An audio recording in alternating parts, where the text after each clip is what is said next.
Greetings YouTube, once again, my name is Blaze Shadowthorn. I'm coming back at you with a Pokemon narrated Wi-Fi battle. I realize it's been a long time and I do apologize for that.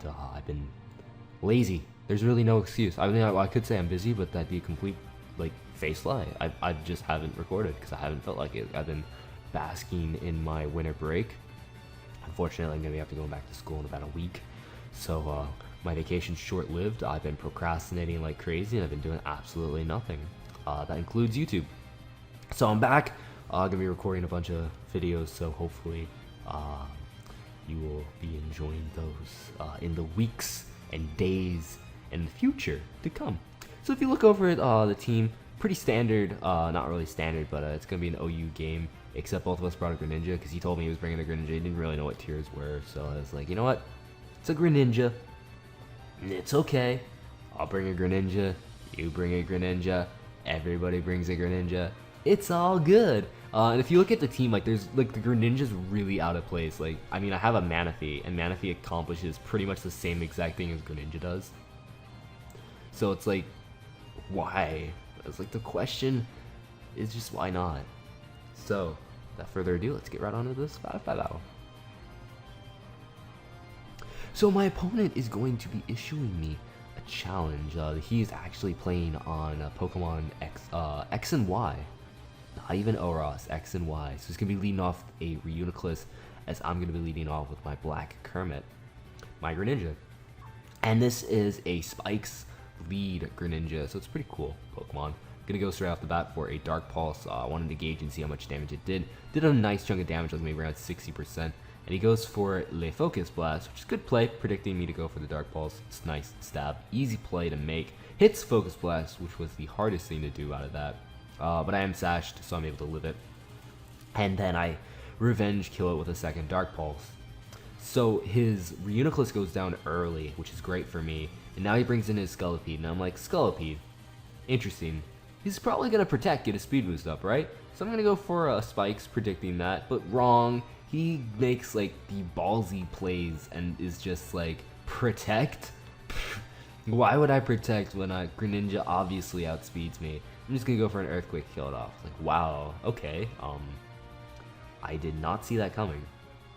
Gets a speed boost up, it's fine. So I'm like, alright, I can go out into my Scarf Terrakion. He doesn't have Protect, that's fine. But wrong again, he reveals the Protect right here, and I'm like, oh, okay, fine, go for an Earthquake. It's fine, it's fine. It's fine. I'm a Terrakion. I should be able to live this Earthquake, no problem. And I'll be able to revenge kill with this Earthquake. Wrong. I take the Earthquake. I don't take it well at all. I take a lot of damage from that. And the Earthquake, my Earthquake doesn't even do half this thing. I was like, wow, okay. I'm not getting swept by a Scolipede. Straight up, I am not getting swept by a Scolipede. So I'm going to go into Garperior, sack that thing off. I don't need it for anything. He has a Talonflame on his team, for God's sakes. I can't do anything on it. He actually goes for X-Scissor, which I have no idea why he went for X-Scissor. I mean, I would like to say he made the pro play that I was going to switch out into Grenin, my Superior, which I guess it was the most logical thing for me to go out into. But it's still, kind of questionable play. And then I go out into Heartless. And we go for Thunder Wave. And I'm like, I know you're going to still outspeed, all my team. But maybe I get some paras going on in there. And it'll be worth it. And he goes for another X-Scissor, so I'm like, okay, cool. I'll be able to live that fine. A little little puzzled as to why you went for an X-Scissor on a Clefairy or Klefki, but a Clefairy. But no. Then he goes for Poison Jab, thinking I'm Fairy, but no, I'm Steel as well. So I mean, that just didn't make. Those two plays right there made little sense to me. But you know. Misclicks happen.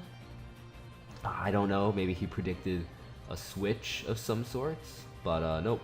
Just gonna finish getting up the layers of spikes that the Greninja failed to do at the beginning, as he ends up getting paralyzed here, which sucks.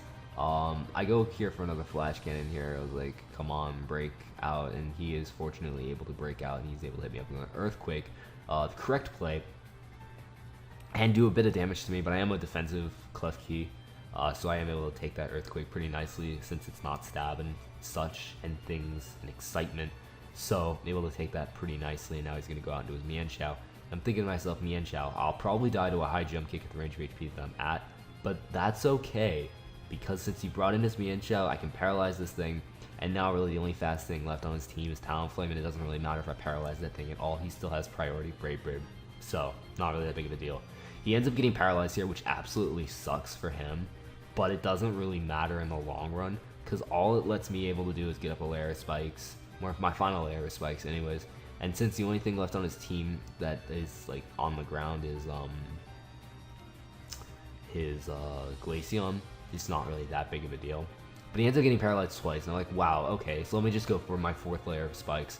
And I'm just gonna keep on clicking spikes until he gets unparalyzed, because like those like 2 pairs back to back plus the para on this, like, it's just like, no, I don't need this kind of like hacks in my favor. I just don't. So I'm gonna go out into Frisky. He's gonna frisk. I see it in Assault Vest. I'm like, okay, Assault Vest, I can live with that. He's gonna go out into his Glaceon. I wasn't sure if he wanted to switch or not, to be completely honest. So I'm gonna Mega Evolve, because I am rocking out with a Mega Bayonet. Because Mega Bayonet is Bay. Mega Bayonet is a Bay, and so it's female. Fun fact.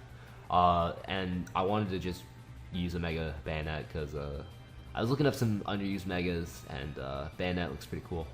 So, but unfortunately the Glaceon outspeeds me, but I live with 69, level 69, and I'm able to kill it off with a 2nd Shadow Claw, which is fantastically fantastical.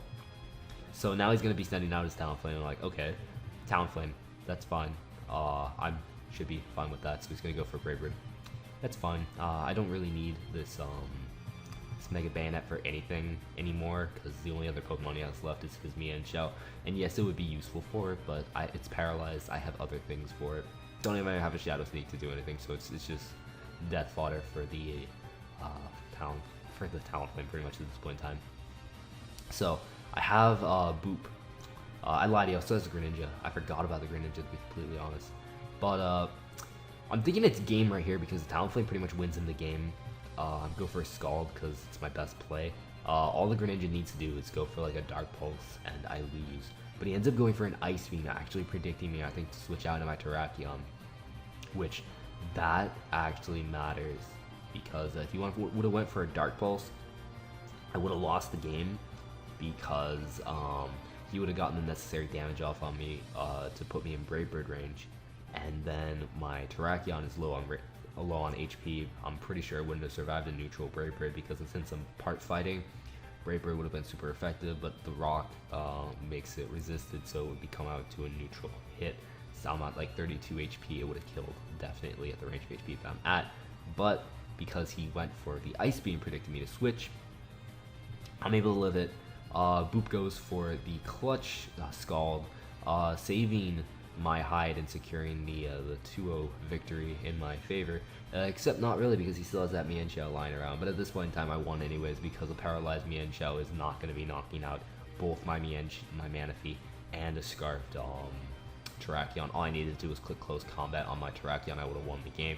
I decided to Tail Glow right here just like because I wanted to Tail Glow. I wanted to test my luck and see if he would have gotten paralyzed or not. He ends up getting paralyzed, which is just like, wow, okay, like just like para is not in the guy's favor, but like none of the paras actually really mattered too much. They let me get up a layer of spikes, which, I mean, like, that's pretty much all it did, was let me get up a layer of spikes. And I let everything else die during the other paras, so I mean, it's not like I got any significant lead over any of them. But that's the Wi-Fi battle. Hopefully you guys enjoyed. If you did, leave a like and a comment down below in the comment section below of the video. And I guess I'll see you guys in the next Wi-Fi battle. Bye.